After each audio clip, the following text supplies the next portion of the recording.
안녕하세요 시청자 여러분. 오늘 이야기는 부산에 사시는 40대 여성분이 보내주신 사연입니다.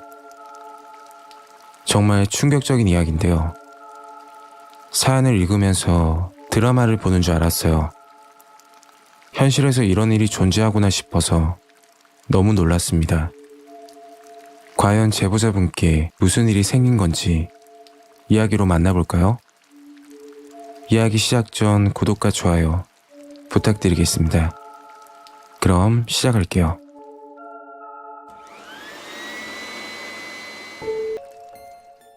제 이야기는 여기까지입니다.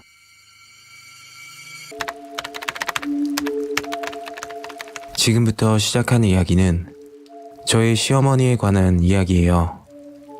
현재 결혼 5년 차이고 아들이 한 명 있습니다. 하지만 결혼 전부터 문제가 많았답니다. 무섭기도 하고 황당하기도 해서 제보를 하게 되었어요.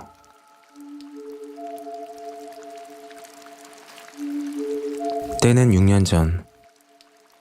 짧은 연애를 하고 한창 결혼식 준비를 하던 때였죠. 저희 부부는 금전적으로 여유롭지가 않아서 남들처럼 좋은 곳에서 결혼식은 하지 못했어요. 그리고 신혼여행도 아직 못 갔죠. 그건 그렇고 결혼 전부터 시어머니 반대가 무척 심했어요.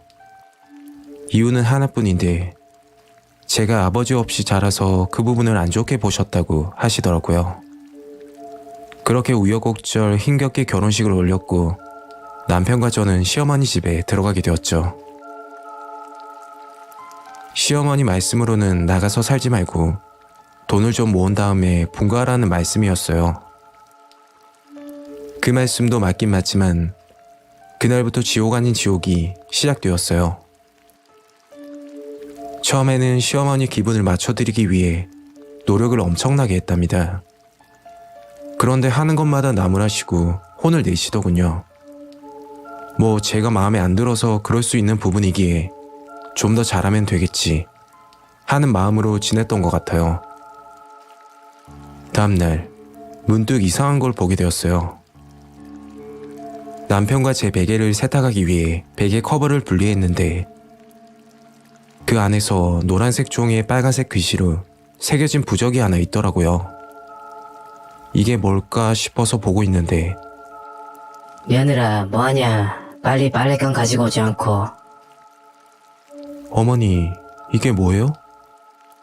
시어머니는 부적을 빼앗듯이 낚아채더니 알 거 없다. 하시며 방에서 나가셨어요. 그때는 아무 생각도 하지 않았어요.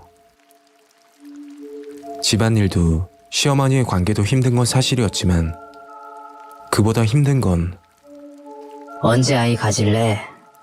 하는 시어머니 말씀이셨어요.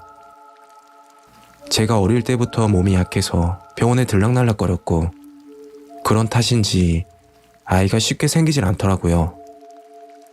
그렇게 한 달이 지났고 남편도 점점 달라지기 시작했죠. 처음에는 제 편만 들어주던 남편이 어느새 시어머니 편을 들고 저를 무시하기 시작하더라고요. 퇴근 후 일찍 들어오지도 않고 외박은 잦아졌고요. 여자의 느낌이라는 게 있잖아요. 이 남자 뭔가 있다 라는 촉감이 들었고 시어머니께 친정에 잠시 다녀온다고 하고 남편 회사에 몰래 찾아가게 되었어요. 때마침 회사 앞에 동료 직원이 보이길래 가서 물어봤죠. 그랬더니 오늘 반차를 쓰고 퇴근했다고 하더군요. 점점 이상하다 하고 생각하고 있는데 한 가지 머릿속에 떠오르는 게 있었습니다. 남편과 시어머니는 일요일 오전 9시에 교회를 간다며 외출을 하기 시작했죠. 남편과 연애를 짧게 했지만 처음 만났을 때 저보고 무교라고 했던 게 기억이 났거든요. 분명히 뭔가 있다고 생각이 들었습니다. 일주일 후 시어머니와 남편이 일찍이 일어나 외출 준비를 하더라고요. 여보, 나도 교회 같이 갈까? 안 돼. 당신은 그냥 집에서 쉬어. 남편이 냉정하게 말하길래 알았다고 하고서는 시어머니와 남편이 나가길 기다렸습니다. 잠시 후 문을 닫고 나가는 소리가 들렸고 저는 곧장 남편과 시어머니를 뒤따라갔죠. 급히 택시를 잡고서는 말했습니다. 아저씨, 저기 보이는 검은색 소나타 차량 좀 따라가 주세요. 그렇게 10여 분을 달려 도착한 곳은 교회가 아닌 어느 한적한 주택가였습니다. 그리고 시어머니와 남편은 곧장 그 집으로 들어갔죠. 20분 정도 흘렀을까? 그 집에서 웃으면서 나오길래 남편에게 소리쳤죠. 아, 여기가 교회야? 남편은 무척 당황한 듯 말까지 더듬으면서 이야기하더군요. 아니 그게 어머니가 시켰어. 시어머니는 민망하신지 급히 서둘러 가셨고 남편이 이야기를 해주더군요. 시어머니와 남편이 들어갔던 곳은 무당집이었어요. 그런데 제 팔자가 남편 잡아먹을 팔자라는 거예요. 아버지도 저 때문에 돌아가신 거고 남편까지 사고가 나고 무당이 말하는데 제가 등 뒤에 귀신을 달고 다닌다고 했다더군요. 그 소리를 들은 시어머니는 제 베개에 부적을 놓아두고 했던 거였죠. 그런데 충격적인 것은 그 부적이 이혼을 하게끔 하는 부적이었답니다. 그리고 시어머니는 남편에게 다른 여자도 소개해 주었다죠. 남편의 외박이 잦아진 것도 그 이유 때문이고요. 너무 화가 나고 어이가 없어서 시어머니께 한마디 했어요.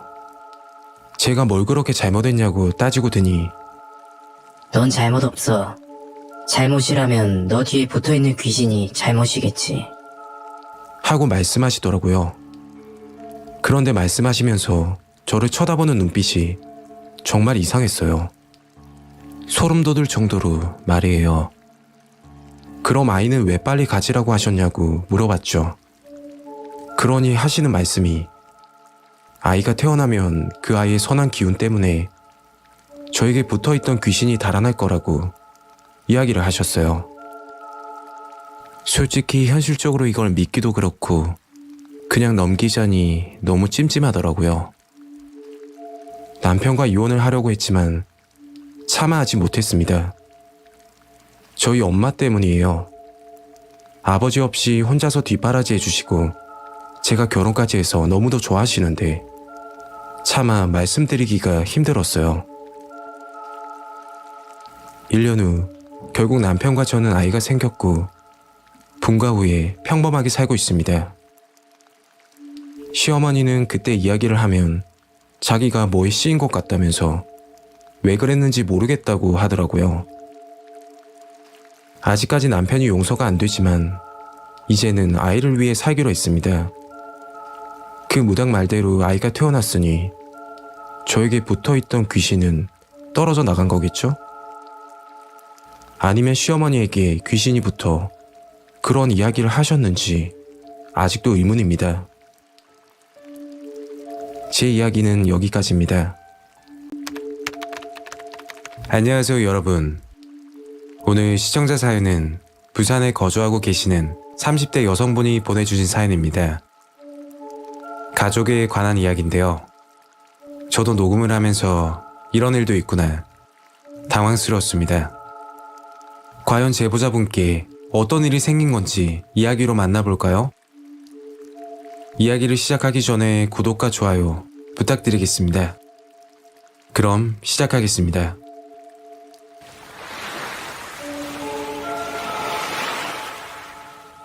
때는 7년 전 제가 20대 후반일 때 겪었던 일입니다.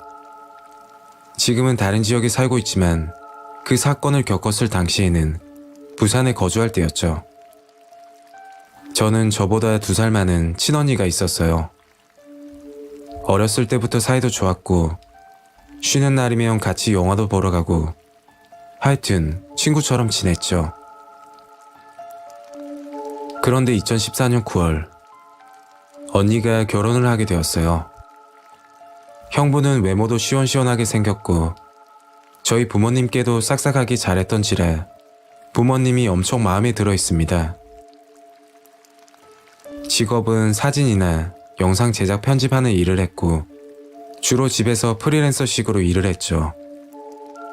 기술이 좋아서 연봉도 높은 편이라고 언니가 입버릇처럼 자랑을 했답니다. 그때까지는 언니가 결혼을 정말 잘했다고 생각했고 저도 속으로 형부 같은 남자 만나야지 생각을 했었답니다. 그 사건이 있기 전까진 말이죠. 언니와 형부는 부산 사직동에 신혼집을 구했고 저는 연산동에서 보험 영업직을 하고 있었어요. 언니 결혼 전까지는 부모님과 같이 살고 있었는데 언니 결혼 후에 부모님은 귀농을 하신다며 시골에 집을 알아보고 계셨어요. 제가 눈치는 빠른 편이라서 부모님께 방구하고 나간다고 말씀을 드렸죠. 어린 나이도 아니고 곧 있음 계란 한 판 나이인데 혼자 못 살 곳도 없었죠. 부모님께서는 얼른 좋은 사람 데리고 오라고 하셨고 결국 연산동 원룸에 거주하게 되었습니다. 그날은 퇴근 후 집에서 맥주 한잔하며 쉬고 있는데 지금 편지가 왔습니다. 메일이 한 통 날라오더라고요. 회사 업무차 메일을 자주 쓰기에 바로 확인을 했죠. 제목은 꼭 보세요라고 되어 있었는데 아무 생각 없이 클릭을 했죠. 그런데 보는 순간 온몸이 얼어붙는 듯 했습니다. 화면 속에는 제가 지하철 화장실을 이용하는 사진들이 있었고 사진 밑에 짧게 글이 하나 있었는데 동영상도 가지고 있으니 경찰에 신고하면 인터넷에 퍼뜨린다는 내용이었죠. 순간 너무 무서웠고 머릿속이 하얗게 돼서 아무 생각이 나지 않더군요. 부모님 댁에 살 때 지하철을 항상 이용해서 아침마다 화장실 간 기억은 있었거든요. 차마 부모님께 말씀드리지는 못하겠고 경찰에 신고하자니 인터넷에 유포할까봐 걱정이 되더라고요. 그래서 그날 밤 언니에게 이야기를 했습니다. 언니는 제 이야기를 듣고 형부와 함께 급히 저희 집으로 왔죠. 그나마 다행이었던 게 형부 직업이 사진 영상 편집을 하고 있어서 급히 물어봤습니다. 형부, 이 사진들 진짜예요? 합성일 수도 있잖아요. 형부는 사진을 유심히 바라보더니 처제, 이 사진들 진짜 같은데? 큰일이네 이거? 라고 하시는 겁니다. 그 순간 더 무서워하며 있으니까 형부가 말씀하시더라고요. 처제, 경찰에 신고는 하지 말고 있어봐.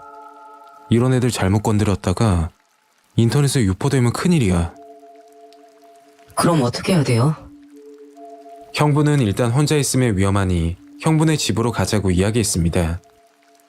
그리고 형부 말대로 직장도 당분간 휴가를 내고 언니 집에 있었죠. 언니도 직장인이어서 언니가 출근하고 나면 집에서 일하는 형부 식사를 챙겨주며 그렇게 지냈습니다. 형부 밥을 챙겨드리고 설거지를 하고 있는데 형부가 급히 방으로 저를 부르더군요. 처제, 매일 보낸 범인 찾으려면 돈이 좀 필요하겠는데? 얼마나요? 형부는 3천만 원 정도 이야기했고 당장 수중에 1,000만 원뿐이라고 말했죠. 그랬더니 나머지 돈 2천만 원은 형부가 빌려주신다고 하더라고요. 그리고 일주일 후 형부가 점점 이상해지기 시작했어요. 언니 없을 때만 꼭 그런 행동을 했는데 제가 식사 준비를 하고 있으면 일부러 스킨십을 하고 다리를 만지고 하더라고요. 처음에는 왜 그러시냐고 화를 냈지만 이상한 메일을 보낸 범인도 찾아주시며 해결해 주신다니까 그냥 참고 지냈습니다. 언니한테 미안해서 말도 못하겠더라고요. 형부의 수위는 점차 높아져갔고 이러다 큰일 나겠다 싶어 언니에게 터놓고 이야기했습니다. 그날 형부와 언니는 이혼하니 많이 대판 싸우게 되었고 저 때문에 이런 일이 생긴 것 같아 아무 말도 못했습니다. 이왕 이렇게 된 거 모르겠다 싶어서 경찰서로 찾아갔고 메일 내용과 사진들을 보여줬습니다. 며칠 후 사이버 수사팀에서 연락이 한 통 왔고 메일 발신자 IP 주소가 언니 집으로 밝혀졌다더군요. 잘못된 거 아니냐며 재차 되물었는데 확실하다고 하더군요. 저는 언니에게 이 사실을 이야기했고 그날 충격적인 일이 터졌습니다.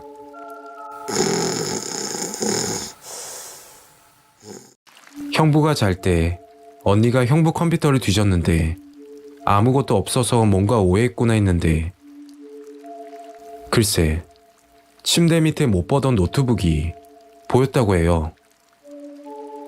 언니는 그 노트북을 가지고 저희 집으로 와서 저와 확인을 했는데 제가 메일로 받았던 화장실 사진이 알고 보니 다른 여자였습니다. 얼굴만 교묘하게 합성해서 만든 사진이 수십 개 저장되어 있었습니다. 저는 형부에게 속은 거죠. 너무 화가 나고 입 밖으로 욕이 나오려고 했지만 언니를 봐서 참았습니다. 충격을 받은 언니는 이혼 소송을 했고 형부에게 위자료를 받고 깔끔하게 정리했죠. 그런데 아직까지 가끔 언니에게 연락이 온답니다. 보고 싶다고, 다시 잘해보자고 말이죠. 그 후로 언니는 혼자 살고 있고 남자 만나기가 조심스럽대요. 너무 소름 돋는 저희 이야기입니다. 제 이야기는 여기까지입니다. 안녕하세요 여러분. 오늘 시청자 사연은 대구에 거주하고 계시는 60대 남성분이 보내주신 사연입니다.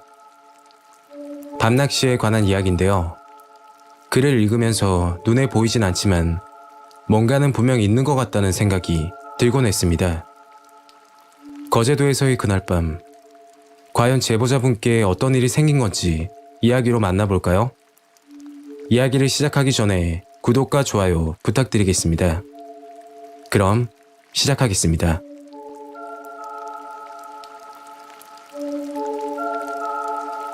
(4개월) 전에 있었던 일입니다. 저는 2020년 다니던 직장에서 정년 퇴직을 하고 집에서 늘상 TV만 보다가 마누라가 차려주는 밥을 먹고 그리고 해가 지면 잠이 들고 그런 무의미한 일상을 보내고 있었습니다. 30년째 다닌 직장을 퇴직하고 나니 제가 뭘 해야 할지도 모르겠더라고요. 정년 퇴직 전에는 이것저것 하고 싶은 게 있었지만 막상 퇴직을 하고 나니 아무 생각이 들지 않았습니다. 그날도 TV를 시청하다 낚시 예능 프로를 보게 되었어요.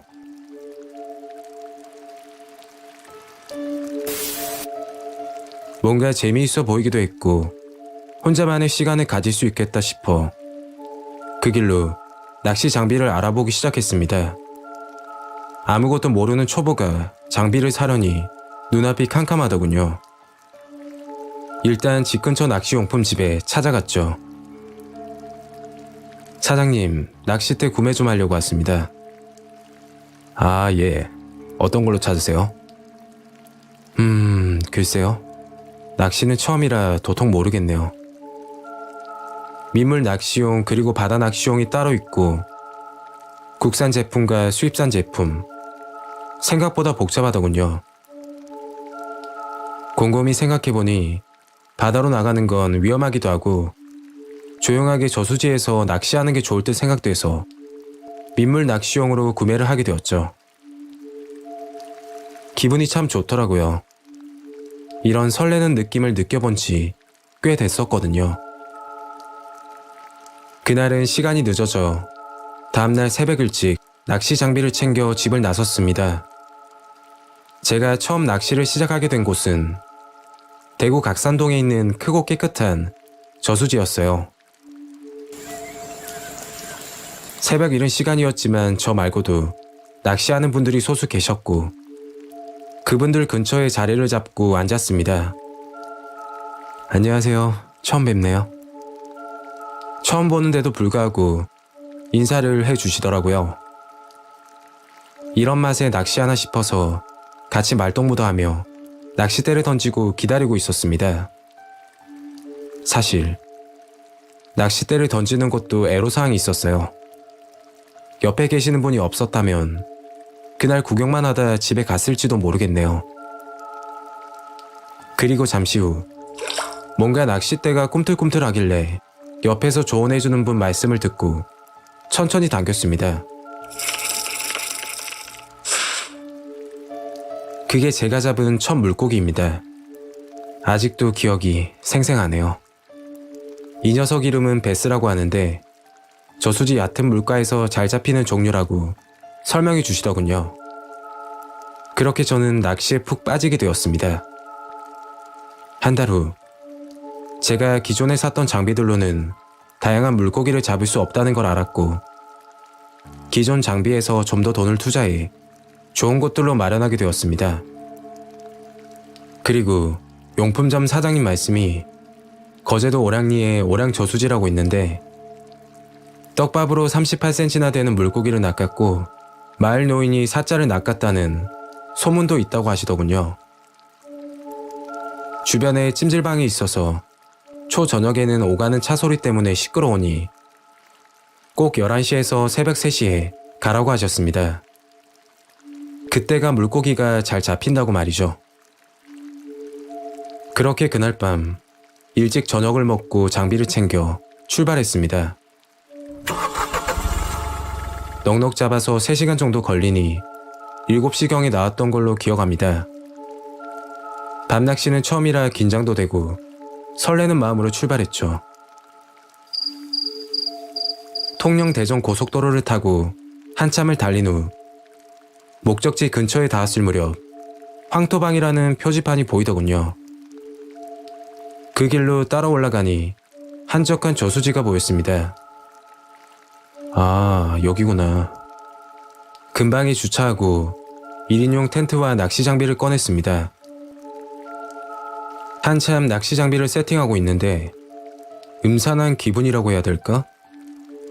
분명 주변에는 아무것도 없는데 누가 저를 지켜보는 듯한 그런 느낌을 받았습니다.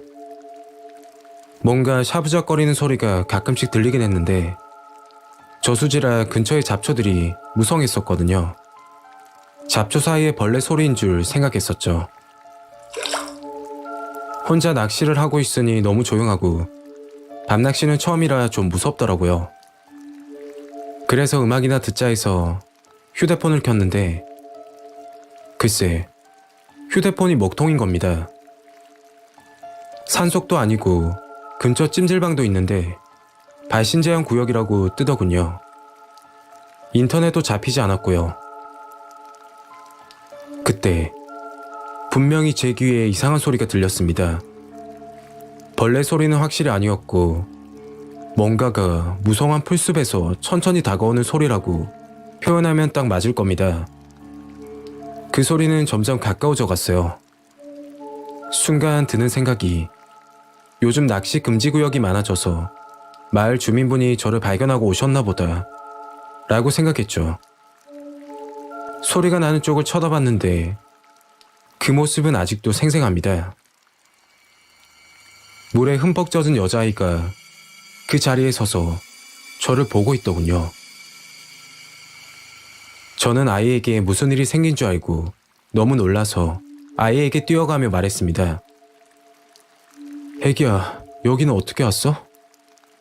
그러자 그 아이는 풀숲 반대편으로 도망갔고 야밤에 혼자 저러고 다니면 위험할 듯 싶어 그 아이를 따라갔었어요. 저수지의 수심이 2m 가까이 돼서 아이가 빠지면 큰일이거든요. 그 아이는 점점 어두운 풀숲으로 들어갔습니다. 아이는 장난을 치듯이 제가 멈추면 앞에서 기다리고 그 아이를 따라가면 도망가고 하더라고요. 한참을 따라가다 갑자기 정신이 번쩍 들었습니다. 그 이유는 허리 부근까지 차가운 느낌이 드는 겁니다. 주변을 봤더니 저수지 물 안에 제가 서 있었고 그 아이는 보이질 않았습니다. 조금만 더 앞으로 갔다면 그 밤중에 저수지에 빠져 익사할 수도 있었던 상황이었겠죠. 뭔가에 홀린 건지 정말 이해가 가질 않았어요. 급하게 낚시하던 곳으로 와서 용품을 정리하고 집으로 곧장 가려고 했습니다. 한참 정리하는 중에 저수지 부근에서 차 한 대가 정차하며 클락션을 울리더라고요. 그리고 창문을 열더니 다급하게 저에게 물었습니다. 아저씨, 죄송한데 9살짜리 여자아이 보셨어요? 30대로 보이는 젊은 여자 목소리였습니다. 아이를 보긴 봤는데 풀숲으로 들어가더라고 이야기했고 너무 빨라서 쫓아가질 못했다고 이야기해줬습니다. 장비를 정리하고 차에다 시동을 거는데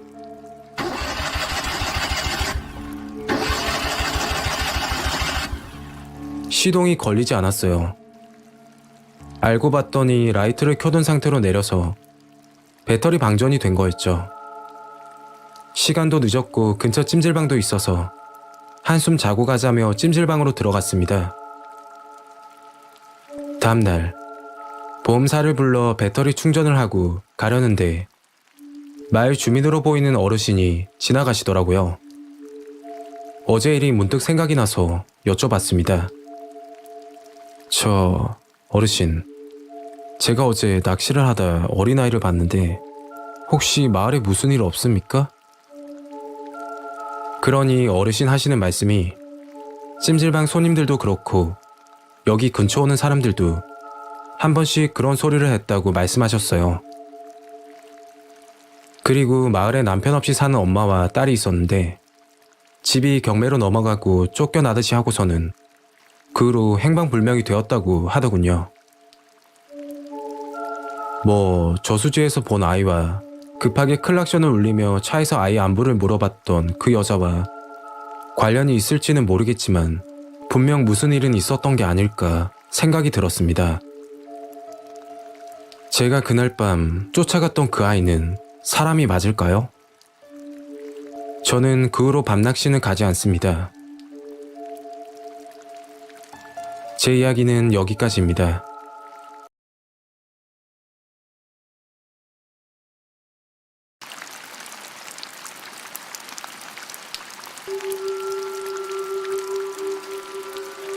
하울님이 보내주신 사연입니다. 이야기를 시작하기 전에 먼저 말씀드리고 싶은 것은 지금부터 하는 이야기는 거짓 하나 없이 처음부터 마지막까지 모든 게 진실입니다. 25년 살면서 무섭다거나 공포스러운 감정을 처음이자 마지막으로 느꼈던 적이 18살 때였습니다. 다들 장기매매 관련된 영화를 적어도 한 편씩은 봤을 거라 생각이 듭니다. 제가 겪었던 일도 장기매매 사건에 연관된 일이고요. 이런 일을 당하기 전에는 영화는 다 과장되고 사실이 아니다라는 생각이 머릿속에 박혀 있었습니다. 하지만 이런 일을 겪고 나니 제 생각이 틀렸다는 걸 그때서야 깨달았습니다. 7년이나 지났지만 지금도 생각하면 너무 무섭기만 합니다. 이런 일은 절대로 일어나지 말아야 하기에 용기를 내어서 제보를 하게 되었습니다.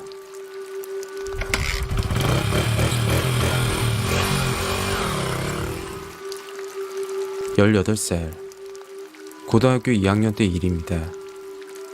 부끄럽긴 하지만 고등학교 때 방황을 많이 하고 학교도 잘 나가지 않았습니다.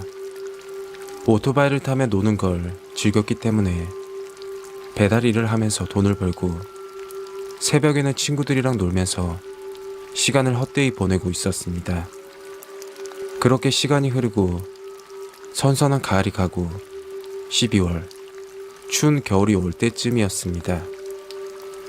그날 저녁도 배달 일을 마치고 새벽에 친구들이랑 시간을 보내고 있었습니다. 제가 살고 있던 동네에서 새벽 3시에 친구 2명을 만나 시내 근처로 이동하기 위해 오토바이에 시동을 걸었습니다. 하지만 오토바이는 한 대였고 친구 2명을 동시에 태우기가 힘들어서 친구 1명을 먼저 시내 근처에 내려주고 다음 친구를 데리러 가기로 했습니다. 그렇게 친구 1명을 내려주고 다른 친구를 데리러 가려고 출발하려고 하는데 먼저 도착한 친구가 자기가 데려오겠다면서 오토바이를 빌려달라고 하더군요. 겨울이라 너무 춥기도 했고 바람을 맞으면서까지 고생하고 싶지는 않았습니다. 그래서 친구에게 오토바이를 빌려주었죠. 얼마간 시간이 지났을까. 저는 친구들을 기다리면서 왜 이렇게 하나 혼잣말을 중얼거리며 휴대폰을 보니 벌써 새벽 3시 30분. 시간이 빨리 간다 생각하고 있을 때 뒤에서 인기척이 느껴지더군요. 너무 놀라 뒤돌면서 넘어졌습니다. 정신을 차리고 보니 맨 할머니가 서 있었죠. 손을 떨며 일어나 할머니에게 이야기했습니다. 무슨 일 있으세요?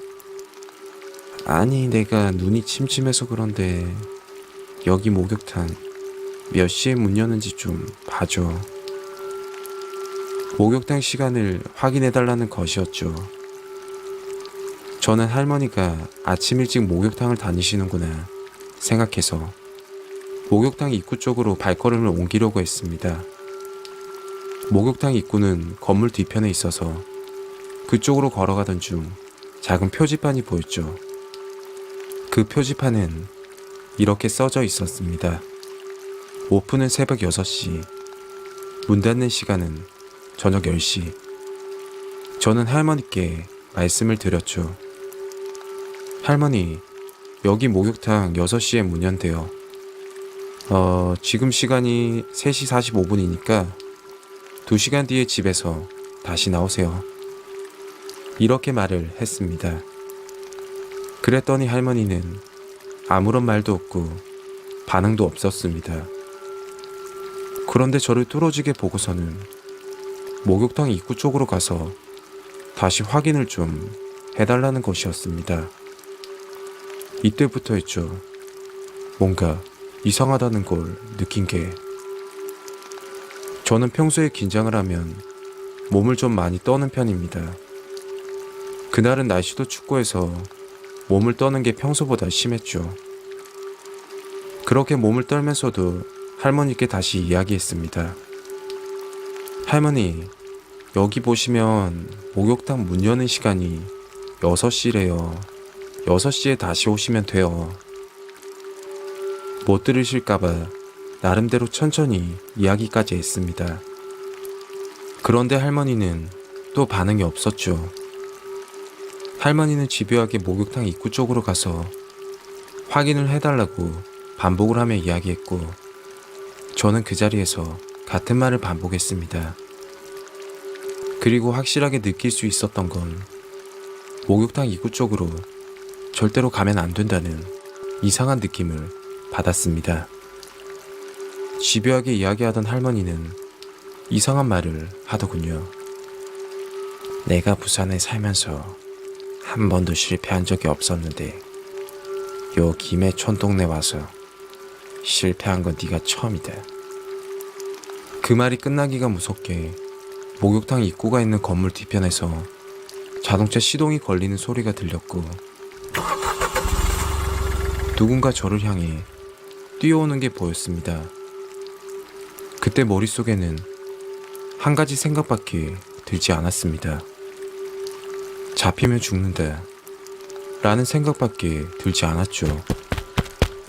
그렇게 전속력으로 시내 쪽으로 뛰다가 맞은편에서 오토바이가 다가오더니 야, 빨리 타. 저는 아무런 생각도 하지 않고 오토바이를 탔습니다. 그리고 뒤를 쳐다봤는데 오토바이 타는 걸 봤을까요? 더 이상 그 사람들은 쫓아오지 않았습니다. 그렇게 오토바이를 타고 시내에 도착을 했고, 정신을 차리고 오토바이를 봤더니 그 오토바이는 제 것이었습니다. 당연히 운전하는 사람은 다른 친구를 데리러 간 그 친구였고요. 아직까지 두근거리는 심장을 진정시키며 친구에게 물었습니다. 야, 너 아니었으면 나 진짜로 죽을 뻔했어. 근데 어떻게 알았어? 그 친구는 다른 친구를 데리고 오면서 저를 놀래켜주고자 새길로 오고 있었고 멀리서 저를 계속 지켜보고 있었다고 했습니다. 제가 어떤 할머니랑 대화하는 것부터 계속 지켜보고 있었는데 친구들도 뭔가 이상하다는 걸 느꼈답니다. 목욕탕 건물 뒤편에는 가로등도 없고 심지어 CCTV도 없다는 친구의 말이었습니다. 뭔가 이상하다 하면서 지켜보고 있는데 건물 뒤편에 후레쉬가 여러 번 깜빡거렸다고 했습니다. 그러자 멀리서 지켜보고 있던 친구 2명은 아주 큰 충격을 받았다고 하더군요.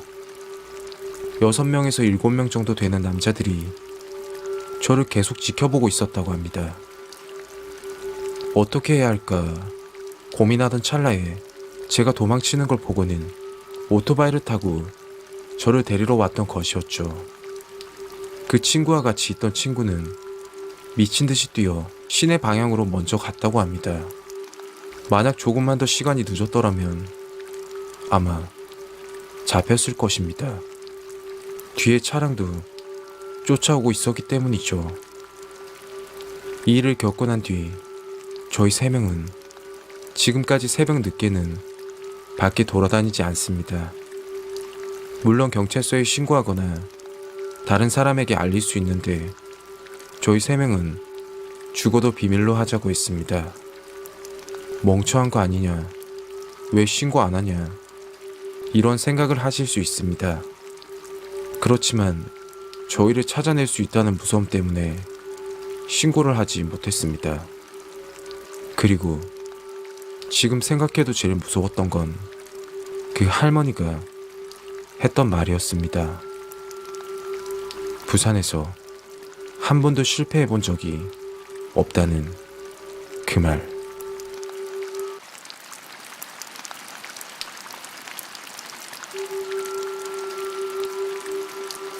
나는 살면서 처음으로 목숨이 위태로워질 뻔한 사건이 있었다. 지금부터 하는 이야기는 직접 겪은 실화이며 이 이야기를 듣는 여러분들도 비슷한 일이 생기게 되면 꼭 조심하길 바라는 마음이다. 때는 작년 6월, 점점 날씨가 더워지려고 하는 초여름날, 나는 회사 업무차 지방 출장을 자주 다녔는데 그날은 부산으로 출장을 가게 되었다. 모텔에서 숙박을 하고 일주일간 부산에 머물며 일을 했다. 그렇게 일을 마무리한 뒤 미리 예약한 서울행 KTX를 타기 위해 늦은 밤 택시를 타게 되었다.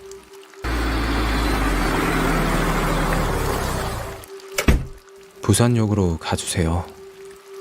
피곤한 몸을 반쯤 눕히며 말이 끝나기가 무섭게 잠에 들었다. 손에 쥐고 있던 스마트폰이 바닥에 떨어질 정도로 잠에 골아 떨어졌다. 5분에서 10분 정도 잠이 들었을까? 진작 도착했어야 하는 거리인데 택시는 여전히 달리고 있었다. 어두워서 밖은 잘 보이지 않았다. 나는 정신을 차려 두리번거리자 택시기사가 알사탕을 건네며 말을 걸었다.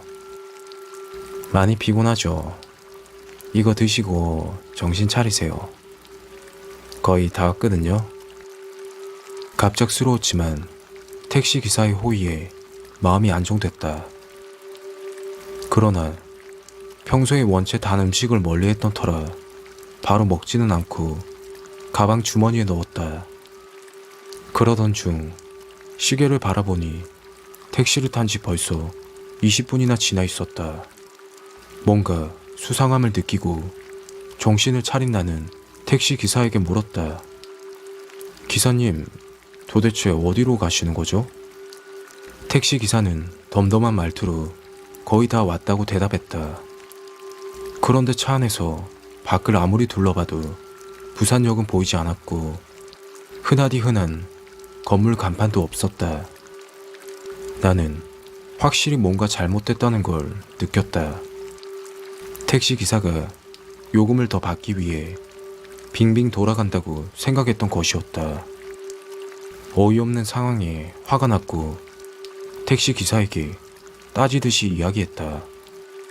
아니, 아저씨, 택시 승차 지점에서 부산역까지 5분에서 10분밖에 안 되는 거리인데 20분이 넘게 걸리는 게 말이 돼요? 당장 세워주세요.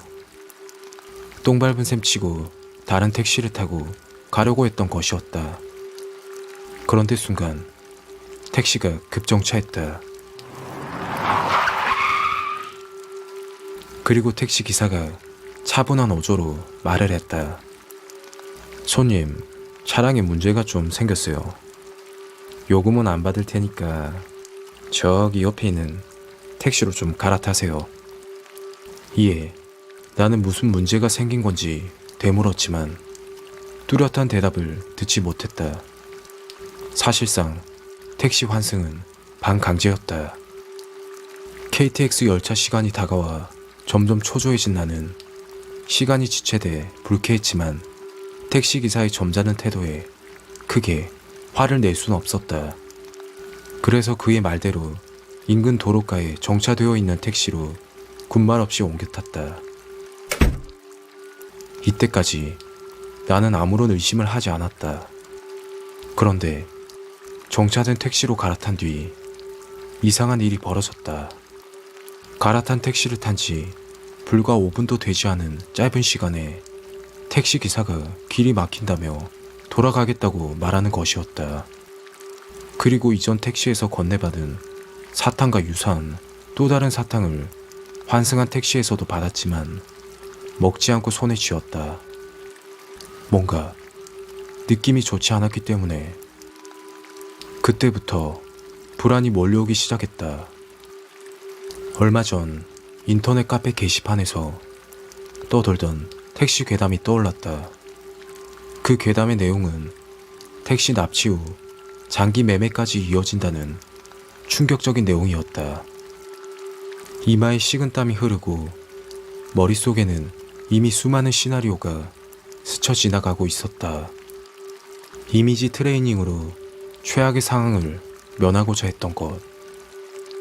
게다가 나는 태권도 사단의 합기도 일단 육상과 수영으로 다져진 만능 체육인이었기 때문에 최악의 상황이 온다 해도 잘 대처할 수 있다고 굳게 믿고 있었다. 이때 내가 처한 실제 상황을 페이스북에 실시간으로 기록했다. 나 부산역 가려고 택시 탔는데 택시 기사가 사탕을 줬어. 그러고는 옆 택시로 갈아타래. 갈아탔더니 똑같은 사탕을 또 받았어. 그러더니 자꾸 엉뚱한 곳으로 돌아간다? 전기 팔리는 건가? 나는 나름대로 진지하게 작성한 글이었지만 친구들은 이 글을 농담으로 받아들였다. 친구들 반응 대부분은 장기 탈탈 털려라. 네가 싱싱해 보였나 봐. 그런 내용이었다. 물론 걱정하는 이들도 있었다. 사탕 먹지 말고 빨리 경찰서에 신고하라고 말이다. 그렇게 초조한 마음을 다스리던 중 갑자기 택시 기사의 휴대폰이 요란하게 울렸다. 전화를 받은 택시 기사는 아니? 그러니까 맞아. 단답형의 대답으로 대화를 이어갔다. 뭔가 다급해 보이기도 했다. 나는 앞서 받은 사탕과 지금 쥐고 있는 사탕이 평범하지 않을 것이라고 생각했다. 먹으면 잠드는 미끼라고 판단했다. 그리고 나의 추측이지만 처음에 탔던 택시 기사와 통화를 했던 것으로 보였고 내가 사탕을 먹지 않자 다른 계획을 세우는 것 같은 그런 기분의 통화였다. 택시의 수상한 움직임을 의심했고 여기서 빠져나갈 생각을 곰곰이 했다. 그러나 달리고 있는 택시에서 내릴 수는 없었다. 그래서 차가 서서히 서행할 때 문을 열고자 했다. 문이 잠겨 있었다. 이내 옆으로는 여러 대의 택시가 따라 붙으면서 택시를 감쌌다. 그리고 기사들은 서로 신호를 주고받았다. 이 와중에도 택시 기사는 이런저런 핑계를 대면서 계속 주변을 빙빙 돌기만 했다. 나는 순간 생명의 위협을 느꼈고 이대로 있다간 서울로 돌아가지 못할 것 같았다. 등에는 식은땀이 흘렀고 얼굴은 창백해졌다. 난 있는 힘껏 소리쳤다. 아저씨, 내려주세요. 택시 기사는 말이 없었다. 다시 한번 나는 언성을 높이며 급히 세워달라고 외쳤지만 택시 기사는 꿈쩍도 하지 않았다. 아니, 오히려 더 빠르게 달리기 시작했다. 순간 이성을 잃었고 택시 내부에서 온 힘을 다해 문을 걷어찼다. 저항이 거셌던 탓일까? 택시 기사는 급정거했고 이내 택시에서 빠져나올 수 있었다. 그리고 택시를 등진 채 앞으로 전력 질주했다. 1분 정도 달렸을까? 따라붙던 택시들은 시야에서 멀어졌고 나는 금세 지쳐 그 자리에 주저앉았다. 머릿속이 하얘지며 흥분이 가셨고 가로등 불빛 아래 덩그러니 남게 됐다. 신고할 틈도 없이 택시 괴담을 온몸으로 느낀 채 뒤늦게 부산역에 도착했다. 그 후로 정말 급한 일이 아니면 택시를 타지 않는다. 만약 그때 탈출하지 못했다면 생각만 해도 끔찍했던 일이다. 만약 택시 기사가 준 그 사탕을 먹었더라면 나는 어떻게 되었을까?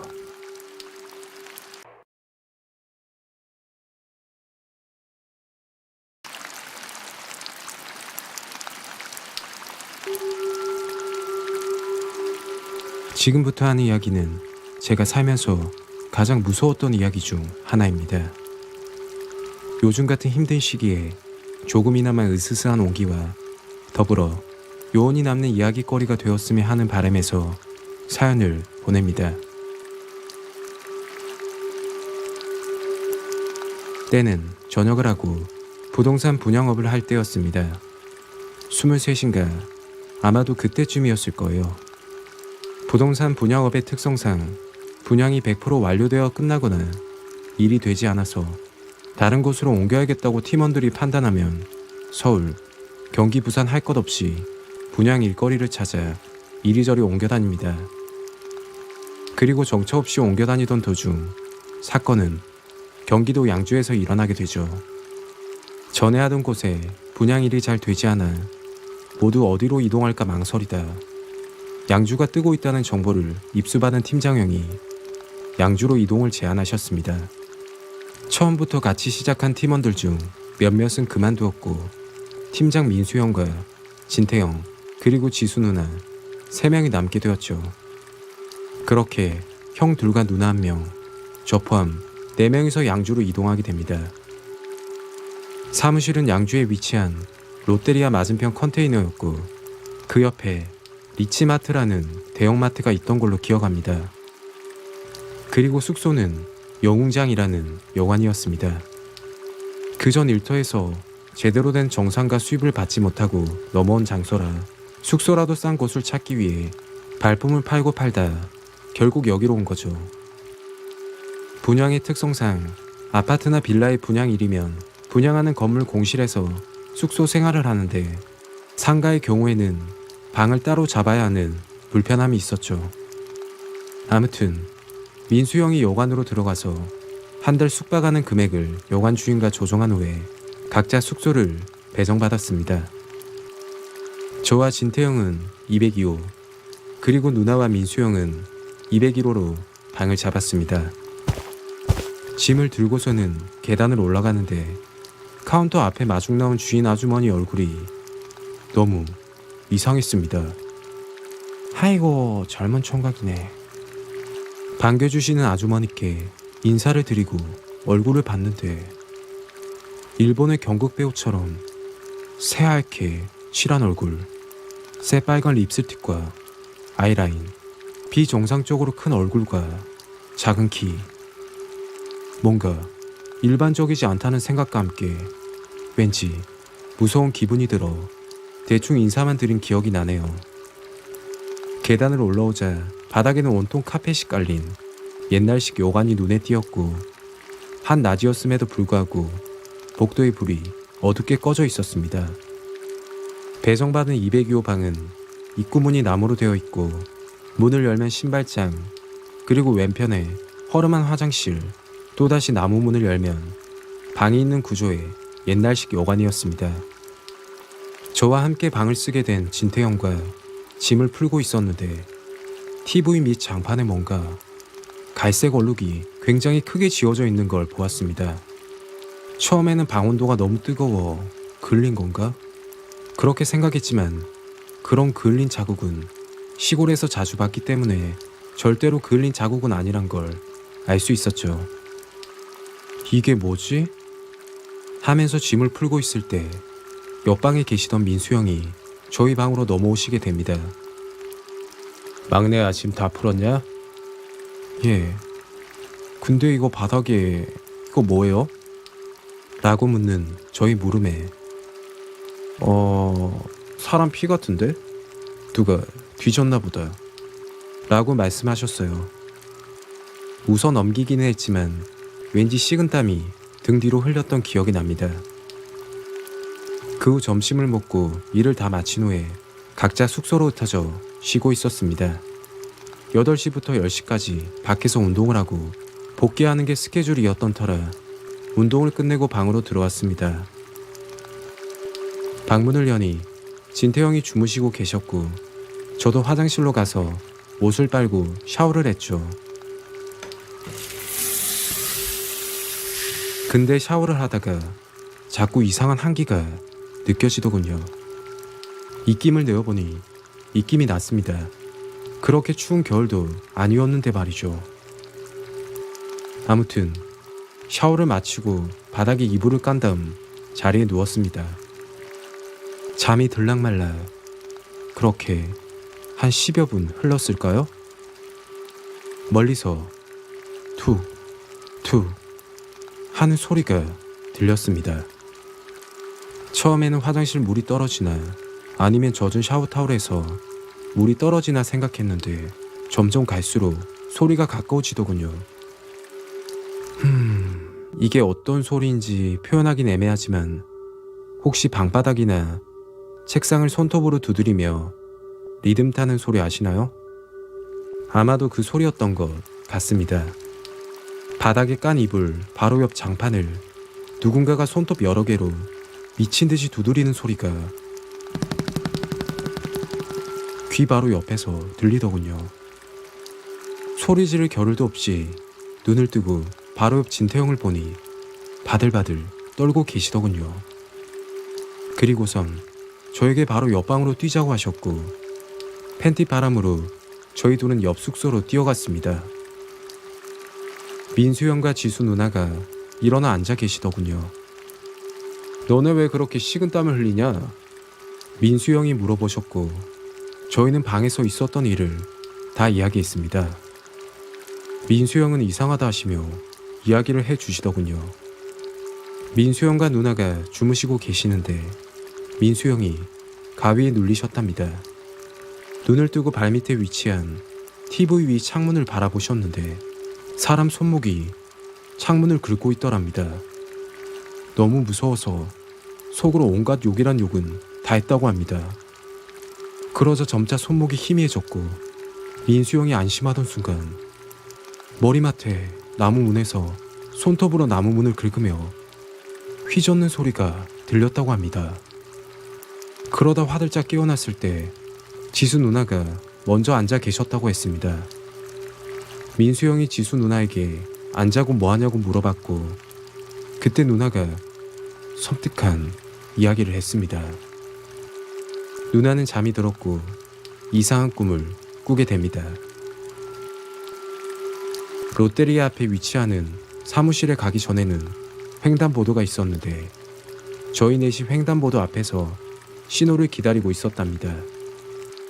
안개가 너무 자욱해서 한 치 앞도 가물가물할 만큼 안 보였다고 합니다. 차도 하나 없고 사람도 없고 그냥 아무 소리도 안 들리는 고요한 정적이었다고 합니다. 신호가 바뀌고 길을 건너는데 반대편에서 키가 엄청 크고 보라색 페도라를 쓴 여자가 걸어오고 있더랍니다. 그대로 스쳐 지나가는데 그 여자가 저기요? 하고 누나를 불렀답니다. 누나가 대답을 하자 혹시 제 손목들 보신 적 있으세요? 라고 물었고 못 봤다는 누나의 말에 이상하네. 그럴 리가 없는데 하고 스쳐 지나갔답니다. 그리고 횡단보도 끝에 다 달았을 때 뒤에서 이상한 소리가 들려 뒤를 돌아보니 그 여자가 팔이 없는 상태로 소리를 지르며 뛰어왔고 그대로 꿈에서 깼다고 합니다. 일어나 보니 너무 섬뜩하고 민수 형이 식은땀을 흘리고 있길래 흔들어 깨운 후 앉아서 이런저런 얘기를 하던 도중 저희가 온 거죠. 다음날 민수 형이 제안으로 저희는 방을 빼기로 했습니다. 혼자서 방에서 짐을 싸고 있는데 머리 위에서 뭔가 후두두 떨어졌습니다. 손으로 만져서 보니 피로 보였고 소리를 고래고래 지르면서 저는 뒤로 나자빠졌고 다시 보니 그냥 물이었습니다. 천장을 올려다보며 물이 떨어진 곳을 찾아봤는데 천장은 바싹 다 마른 일반 천장이랑 다를 바가 없었습니다. 주인 아주머니께 인사도 못 드리고 그렇게 숙소를 옮기고 희한하게 저희 넷은 돌아가면서 심한 잔병을 앓았습니다. 저는 그때 위염과 장염이 갑자기 찾아와서 입원을 했고 각자 다 돌아가면서 아팠던 기억이 있습니다. 그리고 그 여관은 조선족들이 월숙하는 곳이었더군요. 어쩐지 맞은편 방에서 조선족 말투로 떠들고 집어 던지고 싸우고 그러더니 무슨 일이 일어나도 이상하지 않은 곳일지도 모르겠습니다. 인터넷에 영웅장 요관을 치니까 주소는 나오는데 현재는 다른 모텔로 이름을 바꾸고 영업을 하더군요. 그치만 외관은 바뀌지 않은 것 같습니다. 그때 저희가 본 게 도대체 뭔지 아직도 미스터리로 남아 있습니다.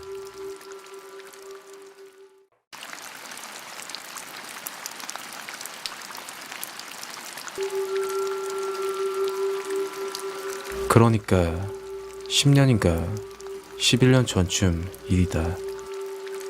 당시에 나는 경북 구미에 살고 있었고 지금 결혼해서 함께 살고 있는 아내는 전남 완도에 살고 있었다.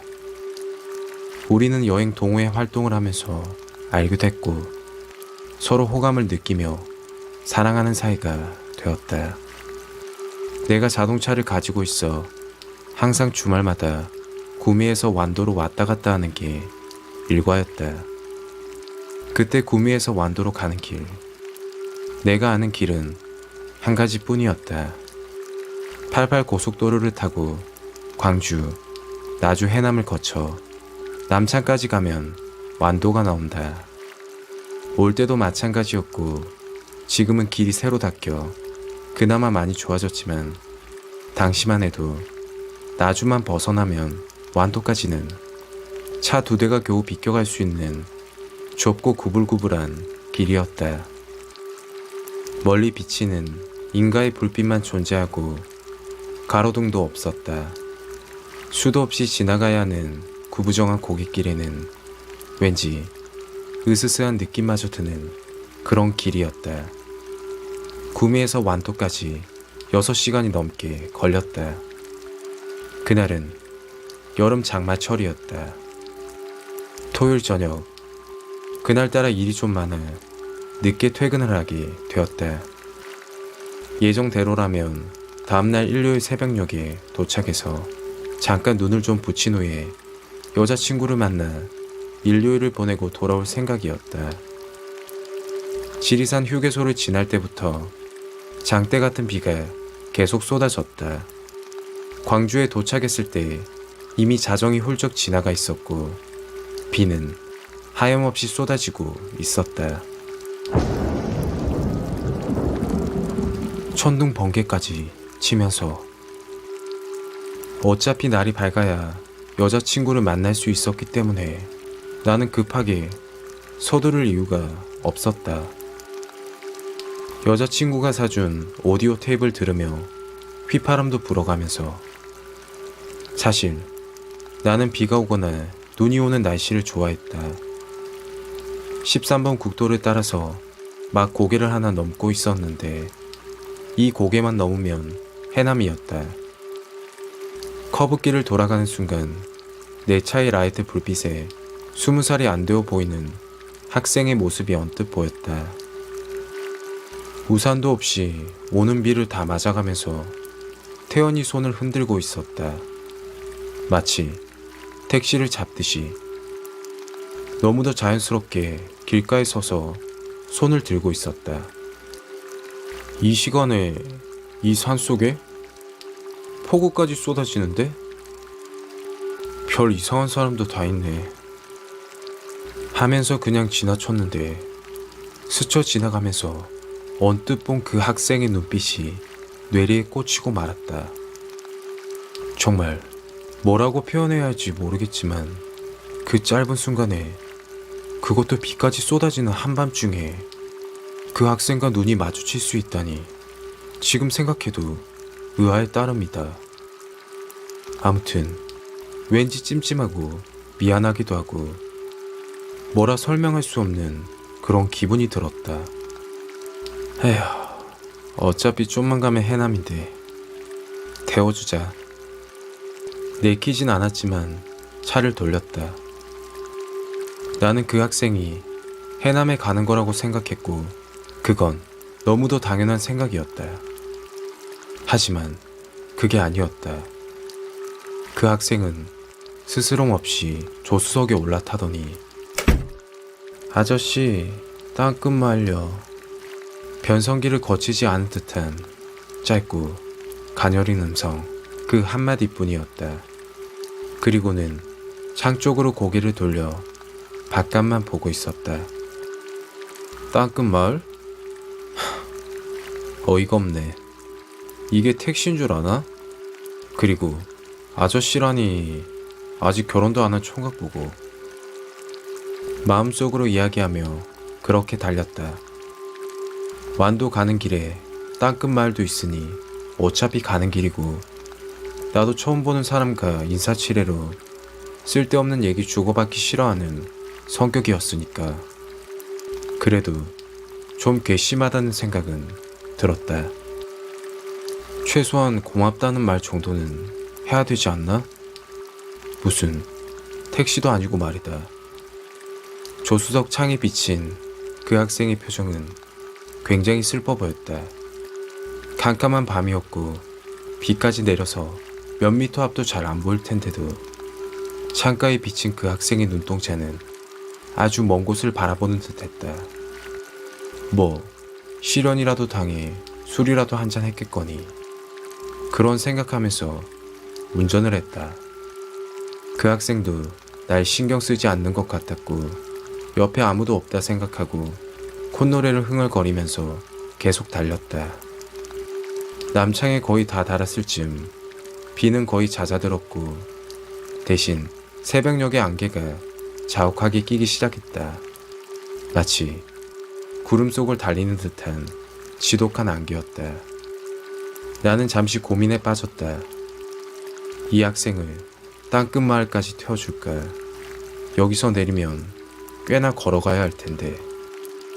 학생, 난 완도로 가야 하는데 어떡할래? 여기서 내릴래? 아니면 집까지 태워다 줄까? 그 학생은 나를 한번 돌아보더니 미소를 지었다. 그 미소는 참 복잡한 미소였다. 슬픈 것 같기도 하고 모든 걸 통달한 도인 같기도 한, 아무튼 좀 난해한 미소였다. 그때 그 학생의 얼굴을 처음으로 바로 보게 되었는데 제법 준수한 용모였고 무엇보다 창백해 보였다. 뭐 그럴 만도 했다. 아무리 여름이지만 오밤중에 그 폭우 속에 서 있었으니. 나는 걱정이 되어 재차 물어봤다. 안 좋아 보이는데 괜찮겠어? 집까지 태워다 줄게. 어차피 난 시간 많아. 그러면서 차를 땅끝 마을 쪽으로 돌리려는데 괜찮다면서 여기서 가까우니 내려달라고 했다. 교차로에서 내려주고 다시 한번 물었다. 정말 괜찮겠냐고.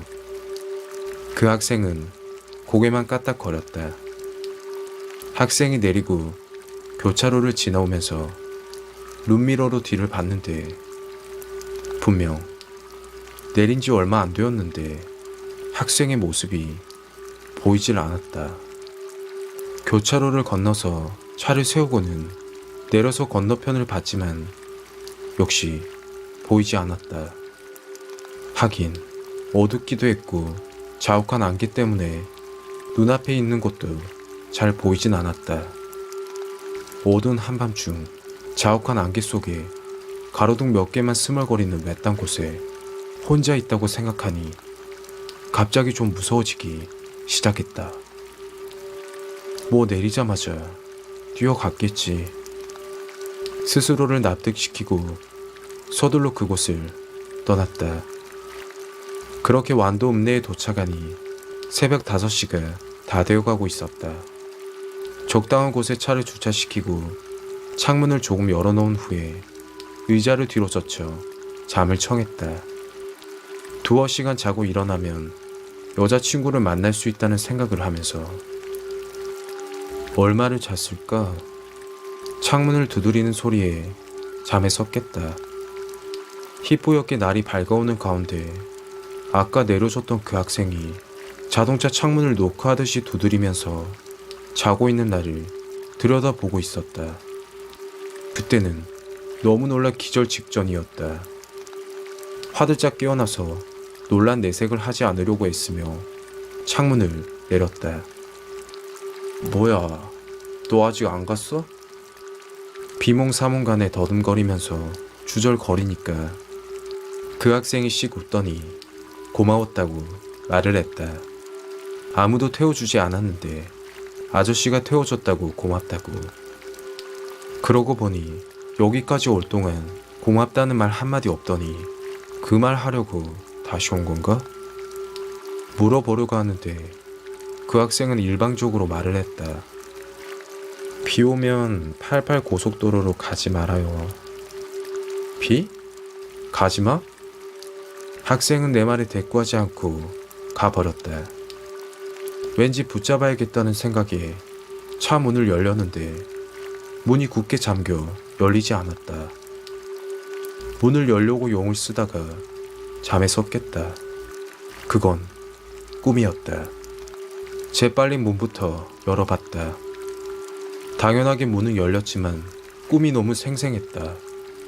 꿈에서처럼 희뿌옇게 날이 밝아오고 있었고 어디서부터 어디까지가 꿈인지 현실인지 한동안 헷갈렸다. 애초에 그 학생을 태운 것부터가 꿈이었을까? 아니야, 그럴 리가. 그래, 그 학생이 고맙단 말 한마디 안 해서 그게 내 맘속에 맺혔던가 보지. 그러면서 스스로를 납득시켰다. 몇 시간 뒤 여자친구를 만날 시간을 보냈고 다음날 출근도 해야 하기 때문에 이른 저녁에 출발을 해야 했다. 헤어지기 전에 커피를 마시면서 그 학생을 태웠던 일, 꿈에서 그 학생이 했던 말, 지난밤에 겪었던 일들을 여자친구에게 들려줬다. 마침 낮 동안 화창했던 날씨가 굳어지더니 멀리서 천둥 소리가 들려오고 있었다. 여름 날씨란 정말 변덕스러웠다. 여자친구는 심각한 얼굴이었다. 때마침 빗방울도 떨어지기 시작했고 여자친구는 한사코 88 고속도로로 가지 말라고 했다. 내가 아는 길이 그거밖에 없는데 뭐 순천으로 해서 구미 고속도로를 타고 가는 길이 있다는 건 알고 있었지만 한 번도 그쪽으로는 가보지 않았다. 그렇게 여자친구와 약속까지 하고 나를 보내주었다. 헤이, 그냥 88 고속도로로 가고 여자친구에게 순천으로 해서 갔다고 그럴까? 그런 생각도 했지만 여자친구를 속인다는 게 내키지 않아서 초행 길이지만 순천 쪽으로 방향을 잡고 출발했다. 비는 계속 내리고 있었고 마산을 지날 때쯤 라디오에서 뉴스가 들려왔다. 고령터널 입구에서 유조차가 포함된 7중 추돌 사고가 났다고. 유조차는 뒤집어지고 사상자는 수십 명. 교통 통제가 되고 있다는 그런 내용이었다. 내가 88 고속도로로 갔다면 지금쯤 나도 그 근처를 지나고 있겠구나 하는 생각이 문득 들었다. 에이, 설마 우연이겠지. 우연일 거야. 그 일은 그렇게 지나갔고 그 학생의 기억도 잊혀져 갈 때쯤 그 학생과 다시 얽힌 것은 2년이 지난 여름 휴가 때였다. 친구들과 휴가 날짜를 맞춰서 땅끝 마을로 휴가를 가게 되었다. 사실 친구들에게 여자친구 자랑도 할 겸 소개를 해주기 위한 자리였기도 했다. 땅끝 마을에서 가까운 곳에 해수욕장도 있고 완도로 가서 바다 낚시도 할 계획이었다. 새벽같이 출발하지 않으면 항상 한밤중에나 도착한다. 급히 구하느라고 조립식으로 대충 지은 허름한 민박에 간단한 짐들을 풀었다. 그날 밤에 나는 그 학생을 또 만나게 되었다. 물론 그것도 꿈이었다. 생생하긴 했지만 꿈의 그 학생은 화가 난 모습이었는데 여긴 뭐하러 왔냐고 지금 당장 나가라면서 나를 몰아세웠다. 그러다 잠에서 깼는데 시간이 꽤 된 것 같았는데 시간을 보니 얼마 지나지 않은 새벽 2시였다. 이번에는 그냥 꿈이었겠거니 하고 넘길 수가 없었다. 부랴부랴 자고 있는 친구들을 깨우기 시작했고 친구들은 짜증이 이만저만 아니었다. 그도 그럴 것이 잠든 지 2시간밖에 안 되었는데 깨웠으니 난 아직 잠에서 덜 깬 친구들에게 두서없이 꿈을 꿨던 이야기, 그 학생에 대한 이야기를 중구난방으로 설명하면서 예감이 좋지 않으니 빨리 나가자고 닥달했다. 당연히 친구들은 나를 미친놈 보듯이 했고 한밤중에 꿈 얘기를 하면서 나가자니 내가 생각해도 제정신이 아닌 소리였다. 그래도 난 끝까지 고집을 피워 친구들을 하나씩 끌어내다시피 하며 마당으로 나왔다. 끌려 나온 친구들은 마당 한켠에 있는 마루에 앉아 잠에 취한 표정으로 나에게 욕을 했다. 바로 그때 우리 옆방에서 순식간에 불길이 치솟았다. 무언가 터지는 듯한 소리와 함께 불길이 치솟았고 그 불은 순식간에 우리 방으로까지 옮겨 붙었다. 그 일들은 정말 순식간에 일어났다. 조립식 건물이 왜 위험한가를 그때 확실하게 깨닫게 되었다. 불은 정말 순식간에 번졌고 자고 있던 팬티바람의 사람들이 황망하게 뛰쳐나왔지만 이미 상당한 화상을 입은 상태였다. 나중에 알게 되었지만 병원에 실려간 부상자 중 결국 한 분은 돌아가셨다고 했다. 그 화재 사건으로 우리들의 휴가 계획은 엉망이 되었고 난 그 학생 이야기를 친구들에게 자세히 들려줬다. 그중 한 친구가 그 학생을 한번 찾아보자고 제안을 했고 어차피 휴가 계획은 다 망쳤으니 다들 그러자고 했다. 그렇게 동네 어른들을 찾아다니며 수소문한 결과 알게 된 사실은 15년쯤 전에, 그러니까 지금으로부터는 25년쯤 전, 해남 근처에서 실족사한 고등학생이 한 명 있었다고 했다. 여자친구에게 차이고 술에 취한 상태에서 도로 옆 절벽으로 떨어졌다고 하는데 극단적인 선택인지 아니면 사고라도 당한 건지 의견이 분분했다. 사건 당시에도 명확한 결말이 나지 않았다고 했다. 그 학생 집이 땅끝 마을에 있었고 아버지는 안 계시고 어머님과 단둘이 살았다고 하는데 그 일이 있고 어머님은 거의 미치다시피 해서 종적이 묘연해졌다고 했다. 그 이상은 자세히 알 수가 없었고 그 후로 두 번 다시 그 학생을 만날 수도 없었다. 꿈에서도 말이다. 요즘도 비가 옥수같이 쏟아지는 밤이면 가끔씩 그 학생 생각이 난다.